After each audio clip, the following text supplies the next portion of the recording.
Civil services with Nilesh channel आपका स्वागत करता है। ये टाइम है कि अब यूपीएससी के जो प्रीलिम्स वाला जो रिजल्ट आया था उसके बाद के लिए हम डिसीजन ले लें। 4-5 दिन हो गए हैं।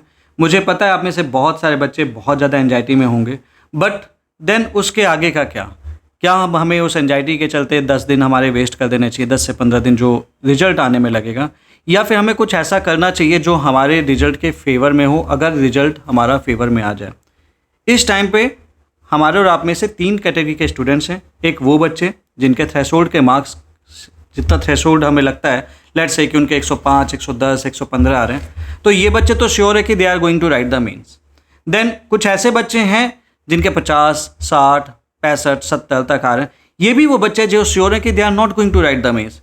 देयर माइंड इज क्लियर कि भैया मेरे को तैयारी अब 2026 की करनी है। And that is one of the good situation also I consider, because border पे रहना जब सबसे ज़्यादा दिक्कत वाली चीज़ होती है, क्योंकि बॉर्डर पे ही एंजाइटी होती है। सीधी सी बात है, जो बम है ना वो बॉर्डर पे ही गिरते हैं। ये बच्चे कहीं ना कहीं एक एंजाइटी है कि मैं क्या करूं, मैं तैयारी 2026 की करूं कि 2025 की करूं, या फिर बीपीएससी जिसने अभी फॉर्म निकाला है तो क्या कहते हैं बीपीएससी की तैयारी में लग जाऊं, या फिर आने वाले यूपीपीसीएस की तैयारी करूं, क्या करूं मैं। इन बच्चों के लिए मेरा एक छोटा सा एडवाइस है। आप अगर थ्रेशोल्ड के ऊपर हैं तो डेफिनेटली यू आर गुड, आप अपनी तैयारी अच्छी रखिए। आप थ्रेशोल्ड के नीचे हैं, then again take a decision and move forward. लेकिन अगर आप बॉर्डर लाइन पे हैं, प्लीज़ इस वीडियो को देख लेना, आपको काफ़ी हेल्प मिलेगी। ये 10 दिन क्रूशियल क्यों है? क्योंकि यार देखो 83 डेज बचे हैं। अब 83 डेज बचे हैं और आपको पढ़ना बहुत कुछ है। आपको ऐसे भी पढ़ना है, GS1 भी पढ़ना है, GS2 भी पढ़ना है, GS3 भी पढ़ना है, GS4 भी पढ़ना है, और GS1 में आपको हिस्ट्री भी पढ़ना है, पोस्ट इंडिपेंडेंस भी पढ़ना है, वर्ल्ड हिस्ट्री भी पढ़ना है, सोसाइटी भी पढ़ना है, ज्योग्राफी भी पढ़ना है, GS2 में पॉलिटी पढ़ना है, गवर्नेंस पढ़ना है, इंटरनेशनल रिलेशन पढ़ना है, सोशल जस्टिस पढ़ना है, GS3 में इकोनॉमी पढ़ना है, एग्रीकल्चर पढ़ना है, डिजास्टर मैनेजमेंट पढ़ना है, इन्वायरमेंट पढ़ना है, साइंस पढ़ना है, साइंस एंड टेक पढ़ना है, इंटरनल सिक्योरिटी पढ़नी है। ऐसे का पेपर तो फिर भी चलो छोटा है। ऑप्शनल में आपको पेपर 1 करना है, पेपर 2 करना है, और बहुत सारे लोग जो इसको कंसिडर नहीं करते हैं, आपका कंपलसरी पेपर भी है, आपको ये भी करना पड़ेगा। क्योंकि आपको मैं बता दूं, अगर आप अपना कंपलसरी पेपर क्वालिफाई नहीं करोगे तो आपके यहाँ के मार्क्स काउंट नहीं होंगे। ऑल्दो अभी तक यहाँ पे पेपर ऐसा पूछा जाता है रहा है कंपलसरी पेपर में कि आप इन इधर वे पास कर जाओगे, लेकिन हर साल ये देखा जाता है कुछ बच्चे कंपलसरी पेपर में भी फेल कर जाते हैं। सो इसका रोल सीसेट जैसा ही है कि इसको क्वालिफाई करोगे तभी आपके इसके मार्क्स काउंट होंगे। तो आप इसको भी इग्नोर नहीं कर सकते हो, ये आपको ध्यान रखना है। और इतना कुछ आपको करना है 83 डेज में। इसका मतलब आपका एक एक घंटा, एक एक मिनट, एक एक सेकंड कीमती है। तो ऐसे केस में आप अगर टेंशन में पड़े हुए हो तो क्या होगा, आपके दिमाग में चल रहा होगा, मुझे पता है यार, देखो कहना आसान है, बट अगर दिमाग में चले यार मेरा नहीं हुआ, तो आप हो सकता है अपने आप को आइसोलेशन में रखा हो। बट हियर इटसेल्फ अगर आप अपने इमोशंस को काबू नहीं करते हो तो somehow you will be out of the race, आपको पता भी नहीं चलेगा। ये गलती मत करो यार। बहुत सारे बच्चे गलती करते हैं, हर साल की कहानी है कि वो वेट करते हैं रिजल्ट आएगा, और जब रिजल्ट आता है तो 83 डेज में से 10 से 15 दिन माइनस कर दो, तो आप सोच के देखो कितने दिन बचेंगे, 73 डेज बचेंगे या 68 डेज बचेंगे। आपको सडनली लगेगा कि यार मैंने गलती कर दी, यार वो 10 दिन वेस्ट कर दिए। क्यों वेस्ट कर रहे हो, क्यों वेट कर रहे हो? ये गलती आपको नहीं करनी है, बिकॉज अगर आप ये गलती करेंगे, बिलीव मी, आप कब रेस से बाहर हो जाएंगे आपको कुछ नहीं पता चलेगा। 10 से 15 दिन आपको बिल्कुल भी वेस्ट नहीं करना, दिन रात एक कर कभी अपनी पढ़ाई में लग जाओ। क्या करना चाहिए वो मैं बताता हूँ आपको, ठीक है।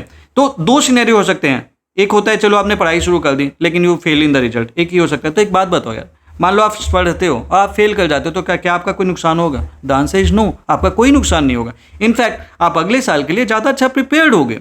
लेकिन अगर आप पढ़ते हो, नहीं पढ़ते हो और आप प्रीलिम्स सपोज क्वालिफाई कर जाते हो, तो क्या आपका नुकसान होगा? आपका इतना बड़ा नुकसान हो जाएगा कि आपका मेंस कॉम्प्रोमाइज़ हो जाएगा। क्यों? क्योंकि आपने कुछ नहीं पढ़ा, दूसरा बच्चा 15 दिन में एज ले गया। वो आपको ये चीज़ नहीं करनी है। एंड फॉर दिस रीजन जो इस टाइम पे जो बेस्ट डिसीजन आप ले सकते हैं, आप अपना ऑप्शनल का पेपर 1 खत्म कर लीजिए। एक छोटा सा टारगेट दे रहा हूँ आपको, पेपर 1 खत्म कर लो अपना ऑप्शनल का। एथिक्स पढ़ लो, पढ़ना ही है ना, अगले साल भी तो एथिक्स का पेपर दोगे। स्टेट पीसीएस में भी जाओगे तो आजकल एथिक्स का पेपर तो पूछ ही रहा है। तो 10-15 दिन नहीं समझ में आया तो वो चीज़ें पढ़ो जो कॉमन है। ऐसे भी सारे स्टेट्स में लगभग पूछता है। अगर पीसीएस भी तैयार करो तो अपना ऑप्शनल का पेपर 1 कर लो, एथिक्स कर लो, ऐसे कर लो। इतनी भी चीज़ कर लोगे ना, तो जब पेपर का रिजल्ट आएगा और आपका सपोज इतने पेपर इतनी चीज़ें तैयार हैं, आप सोच के देखो आपका कॉन्फिडेंस लेवल क्या होगा। मत पढ़ो जीएस, आपको टेंशन हो रही है, ये तो आपको वैसे भी पढ़ना था।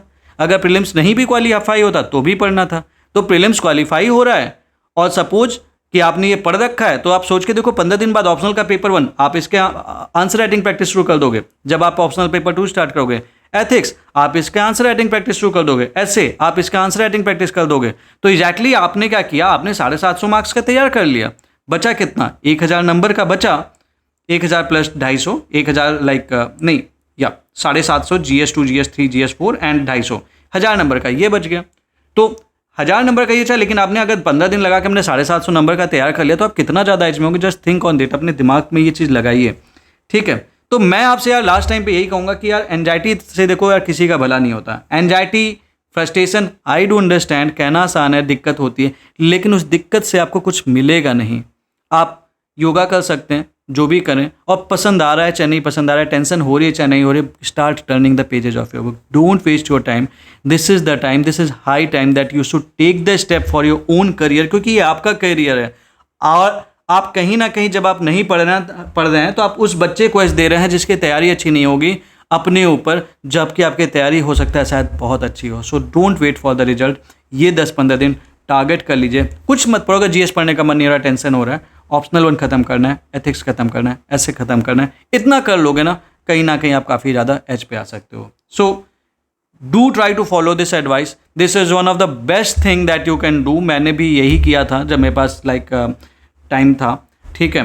एंड आपके पास भी ये चीज़ है जब आपको करनी है, एंड आपको ये बहुत अच्छा रिजल्ट दे सकता है। Thank you very much.